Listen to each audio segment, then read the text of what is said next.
신학의 대중화, 대중의 신학화를 꿈꾼다. 모두를 위한 신학, 신학 블록버스터 시작합니다. 네, 우리 지난 시간에는 격변의 19세기에 지성을 활용해서 정통 교리를 지켜내려는 우리 개신교 보수신학, 그 중에서도 찰스 하지를 중심으로 제가 좀 이제 살펴봤는데요. 예. 이제 4장으로 넘어왔어요. 중재신학을 배우게 된다라는 얘기를 잠깐 언급해 주셨는데 어떤 건가요? 중재신학? 예. 계속 이제 19세기 하고 있어요. 19세기 자유주의 했고 반대쪽에 보수신학을 했는데 이제부터 다룰 내용도 굉장히 흥미로워요. 진보와 보수신학 사이에서 19세기에 제3의 길을 추구했던 이제 신학자들을 살펴보는 거죠. 그렇죠. 뭐 이런 분들이 또 없으면 또 서운하죠. 예, 맞아요. 중재신학자라고 불리는 분들인데 좀 낯선 용어죠, 그죠? 예, 전 개인적으로 처음 책을 통해 네. 처음 봤어요. 네, 중재신학을 이제 소개하면서 저희 책의 저자가 이제 중도 노선의 가치에 대해서 이야기하는데 저는 공감이 많이 되더라고요. 학문 영역에서 보면 중도는 사실 별로 인기가 없어요. 왜냐하면 세게 말해야지 스포트라이트를 그렇죠. 받는 거죠. 자유주의자들이 보기에 이 사람들은 좀 애매하게 보수적이고 또 정통주의자들이 보기엔 또 애매하게 자유주의적인 거예요. 하지만 이 중재신학은 현대성에 대해서 우리가 전적으로 수용하거나 또는 전적으로 반대하는 것 말고도 중간길이 있다는 걸 보여주기 때문에 가치가 있다, 이렇게 올스는 말하고 있습니다. 우리 책에 2명의 중재신학자가 나오는데 저도 원래는 이제 묶어서 한 번에 정리하려고 하다가 내용이 너무 재밌는 거예요. 슬슬 좀 불안해지는데요. 좀 더 자세히 다뤄보자 해서 이제 둘로 쪼갰습니다. 아, 그러셨군요. 흥미가 좀 생기지 않나요? 신학 블록포스트에 역시 교황답다, 이런 생각을 다시 한번 좀 말씀드리게 됩니다. 그러면 이제 도르너에 대해서 좀 설명을 해주시죠, 이제 본격적으로. 독일의 이자크 아우구스트 도르너에 대해서 살펴봅니다. 루터교 신학자였어요. 전통적인 루터교의 가르침과 현대적인 신학을 이제 종합해 보려고 했던 중재 신학을 했습니다. 우리 책의 도르너의 커리어에 대한 설명만으로 한 페이지가 꽉 차더라고요. 근데 이렇게 대단한 분이 우리한테 덜 알려진 이유가 뭐냐면 그때 리츠 학파가 이제 당대 신학계를 지배하게 되면서 도르너가 거기에 이제 묻혔기 때문이라고 해요. 그러니까 뭔가 되게 많이 하셨는데 타이밍이 좀 아쉬웠나? 네네네. 도르너의 신학의 내용을 좀 한번 살펴보면요. 도르너가 가장 크게 관심을 가진 부분은 신론이었어요. 도르너는 전통적인 이제 고전적 신론하고 거기에 대한 반동으로 나온 자기 시대의 신론 양쪽 다 문제가 있다고 생각을 했어요. 고전적 신론의 문제는 뭐냐? 도르너가 보기에 그건 하나님의 불변성만을 너무 강조한다는 거예요. 예를 들면 안셀부스, 하나님의 무정념성, 하나님은 고통받지 않으신다. 기억나시죠? 동정하지 않으신다. 도르너가 보기에 근데 이렇게 세상으로부터 전혀 영향을 받지 않는 신은 사랑의 하나님이라고 볼 수 없다는 거죠. 그래서 도르너는 이 고전적인 신론보다는 더 관계적인 신론을 좀 세우려고 했어요. 벌써 또 아멘이 나오려고 그래요. 관계가 필요하다니까요. 네. 그런데 도르너의 시대에 이미 아주 관계적인 신론이 있었는데 그게 뭐였냐면 헤겔의 신론이었어요. 예, 우리가 예전에 살펴봤었죠. 근데 도르너는 헤겔한테도 전적으로 동의할 수는 없었어요. 도르너가 헤겔에게 동의했던 건 뭐냐면 역사 안에서 하나님은 자신을 펼쳐가신다라는 헤겔의 생각이었는데 도르너가 보기에 헤겔은 너무 많이 가가지고 이제 범죄 신론까지 가버렸다는 거예요. 그러니까 헤겔이 말하는 신, 절대정신은 세계와 너무 밀접해서 세계와 상호 의존하는 신이 돼버렸다는 거죠. 도르너의 문제의식을 요약하면 이런 거예요. 고전적 신론에서 하나님은 불변하기 위해서 역동성을 잃어버렸어요. 반대로 헤겔의 신관에서 하나님은 역동적이지만 세계에 매여서 어떤 자유를 잃어버렸다는 거예요. 그래서 도르너는 하나님의 역동성과 불변성을 균형 있게 강조하는 이제 신론을 세우려고 했던 거죠. 이 지점이 도르너의 신학을 이제 중재신학이라고 볼 수 있는 지점이에요. 고전적 신론하고 현대적 신론 사이에서 양자택일이 아니라 그것을 중재하고 종합해서 더 적절하게 재구성하려고 한 거죠. 이런 신론을 위해서 도르너는 먼저 이제 고전적 신론의 핵심인 하나님의 단순성 교리를 이제 부정해요. 하나님의 단순성 교리가 뭐냐면 하나님이 더 위대한 것을 상상할 수 없는 가장 높은 존재려면 존재론적으로 그 하나님은 단일하고 단술해야 한다는 거예요.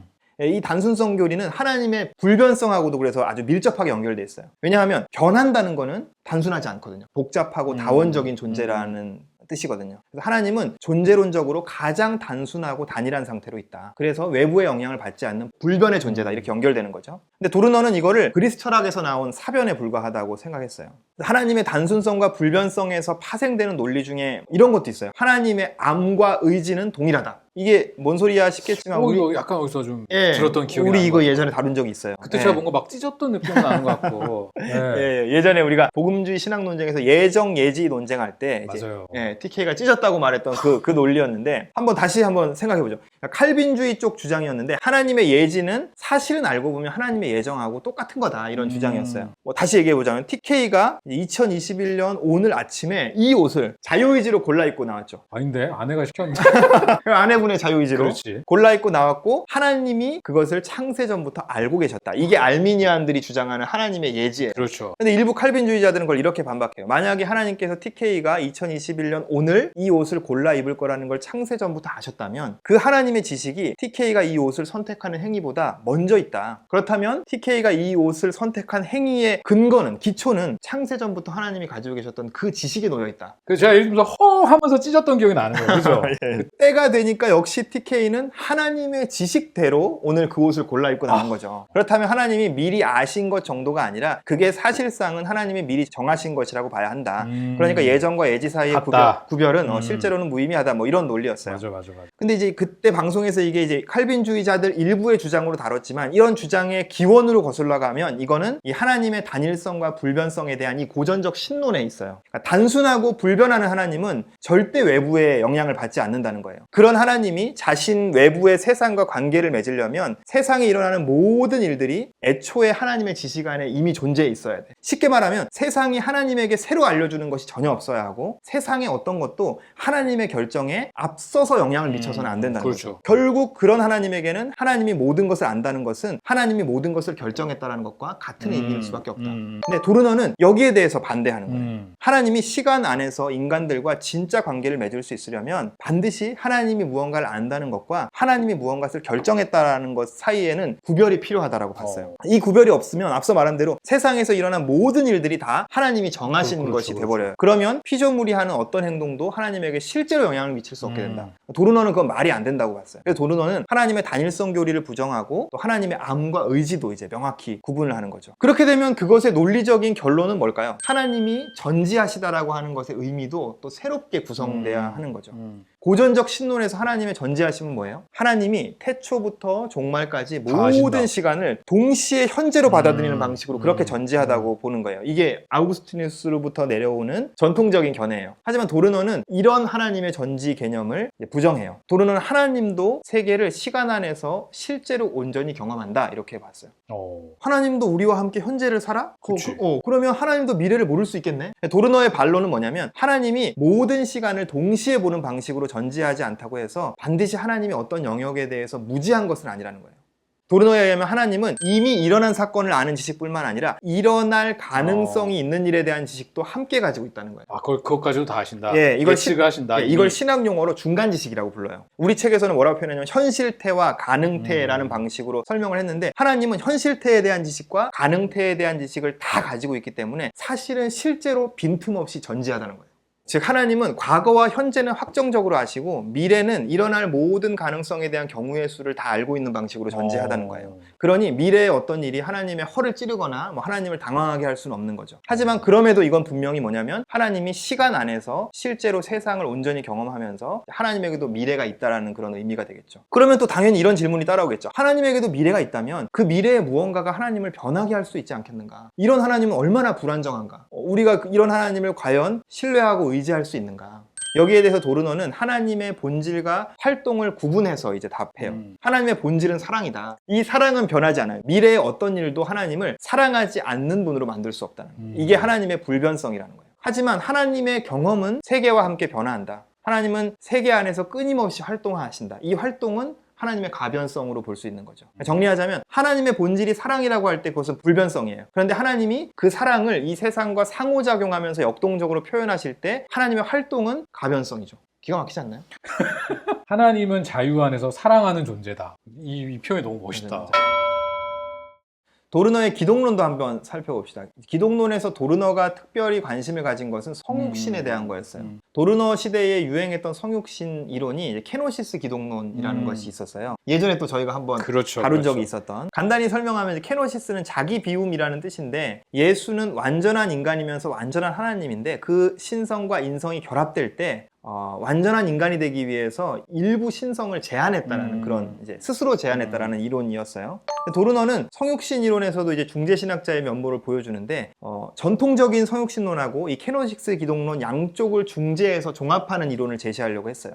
도르너가 케노시스 기독론에서 받아들이기 어려웠던 건 뭐냐면 이 신성의 자기 제한이라는 개념이었어요. 성육신으로 인해서 하나님이 더 축소되었다는 게 말이 되냐는 거죠. 도르너는 성육신은 신성의 자기 제한이 아니라 오히려 반대로 신성과 인성 인성 모두의 자기 실현이었다라고 이제 주장을 해요. 그게 어떻게 자기 실현이냐? 삼위일체에서 성자는 하나님의 사랑을 이제 세상에 드러내는 일을 해요. 그런데 이 성육신이야말로 그 사랑의 최고의 표현인 거죠. 그러니까 예수의 신성은 이 연합을 통해서 자기를 충만히 실현하게 되는 거죠. 예수의 인성 역시 또 신성과의 연합을 통해서 더 충만하게 이제 실현되는 거죠. 그런데 이 자기 실현은 단번에 성취되는 게 아니라 예수의 생애에서 신성과 인성이 점진적으로 연합해가면서 완성된다고 봤어요. 그래서 도르너는 예수의 부활에서 이 신성과 인성의 연합이 완벽하게 완성되었다고 봐요. 그래서 이것을 이제 점진적 성육신 이론이라고 부르는 거죠. 문제는 뭐냐면 이게 마치 이제 각각의 의지를 가진 신성과 인성 이렇게 두 개의 인격이 있어서 그것이 예수 안에서 결합해 간다는 것처럼 들린다는 거예요. 근데 이거는 이제 5세기에 이단으로 정제됐던 네스토리우스의 견해랑 굉장히 비슷해요. 도리너는 이걸 이제 네스토리우스주의와 어떻게 다른지 이제 열심히 설명을 했지만 사실은 이제 이 문제를 극복하지 못하고 이제 이 점진적 성육신론은 이제 자리를 못 잡게 되었다고 해요. 반면에 이제 도르너가 반대했던 이 케노시스 기독론은 초기의 단점을 좀 보완해 가면서 발전해서 지금까지도 영향을 미치고 있는 거죠. 도르너는 그런 고전적인 신관념, 고전적인 신학과 또 현대의 신관념, 신학 사이에서 양자택일이 아닌 이제 종합을 통해서 창의적인 어떤 중간길을 만들어내려고 했다는 점에서 이제 중재 신학자라고 볼 수 있죠. 도르너 신학의 의의를 좀 몇 가지 살펴보자면 첫 번째 의의는 하나님의 속성에 대한 이런 교리들의 가치를 보여줬다라는 거예요. 도르너의 신학을 보면 앞서 들으면서 느꼈듯이 불변성, 단순성, 전지, 자유, 사랑 같은 하나님의 속성에 대한 사유들이 굉장히 많이 나와요. 그렇죠. 이러한 하나님의 속성에 대한 깊고 정확한 이해로부터 기독교 윤리가 나온다고 봤어요.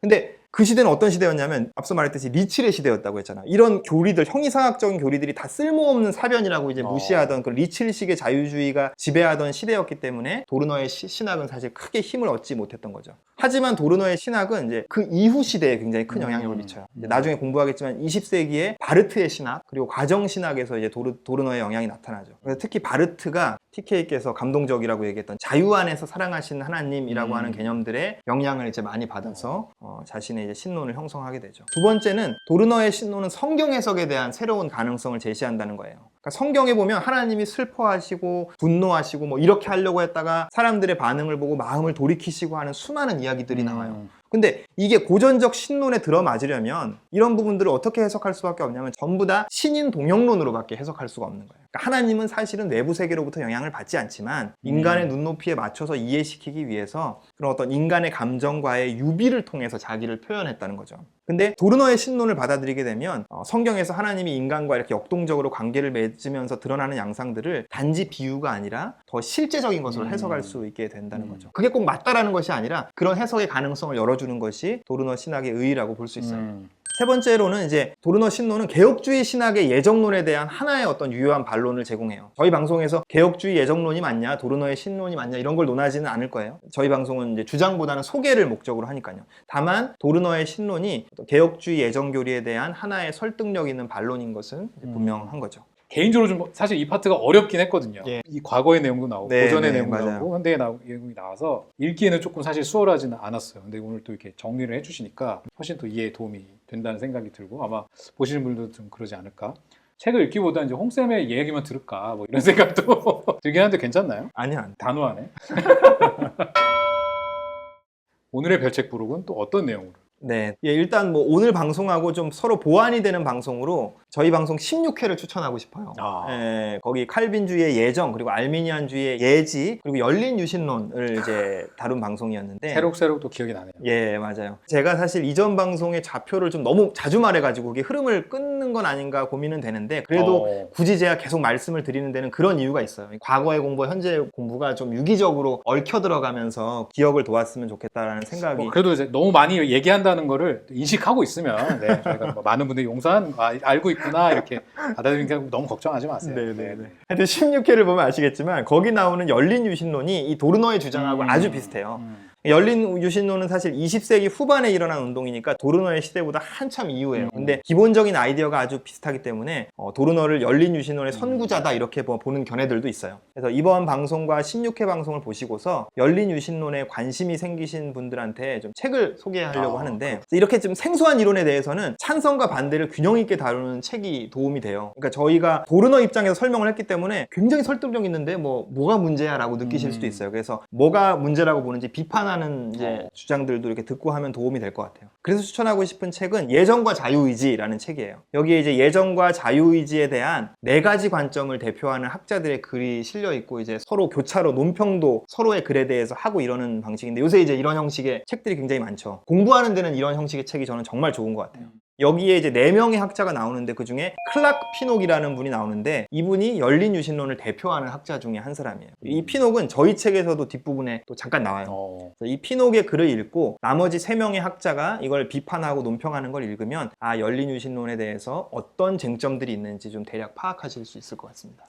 네, 오늘 이렇게 정통주의와 자유주의 사이에서 제3의 길, 중재신학자 이작 아우구스트 도르너에 대해서 제가 또 이렇게 살펴봤는데요. 다음 주에는 또 다른 중재신학자를 저희가 함께 또 공부하게 되는데 부시넬입니다. 예. 부시넬. 예. 네. 4장의 비절을 4장 읽어보시면 비절. 됩니다. 네. 알겠습니다. 오늘 함께 해주셔서 감사합니다. 감사합니다.